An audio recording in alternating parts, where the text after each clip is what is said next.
কেমন আছো? ভালো আছো? শামীমের রান্নাঘরে আবারও একটা ভিডিও নিয়ে চলে এসেছি। আজকে আমি রান্না করে তোমাদের দেখাবো পেঁপে মুগের ডালের তরকারি। আমি কেমন পেঁপে মুগের ডালের তরকারি করি তোমরা সবাই দেখো। এই দেখো, প্রথমে আমি গ্যাস জেলে কড়াই তেল দেবো। তেলটা আমি দেবো, তেলটা আমার ভালো রকম গরম হচ্ছে। তেলটা আমার গরম হয়ে গেলে আমি গরম হয়ে গেছে। এবার আমি দেবো আগে থেকে কেটে রাখা পেঁপেটা দেবো। দেওয়ার পর আলুটা দেবো, দিয়ে ভালো করে আমি নেড়ে চেড়ে নেবো,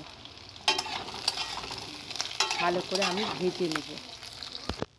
ওই একই তেলে দিয়ে দেবো আমি কিছুটা জিরে দেওয়ার পর ভালো করে আমি জিরেটা হয়ে গেলে এখানে কিছুটা আমি এখানে মশলা, আদা বাটা, লঙ্কা গুঁড়ো, হলুদ গুঁড়ো, জিরের গুঁড়ো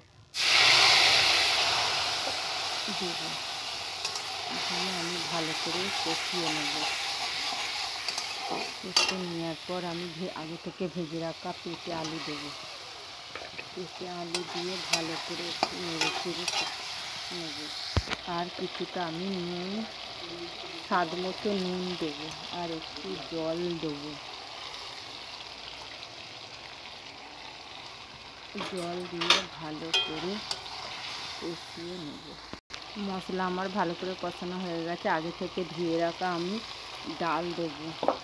ডালটা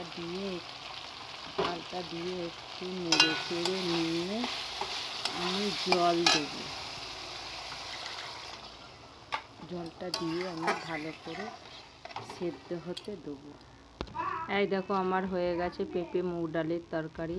তোমরা বাড়িতে রান্না করে খেয়ে দেখবে কেমন হয়েছে। ভালো লাগলে লাইক, কমেন্ট, শেয়ার করবে।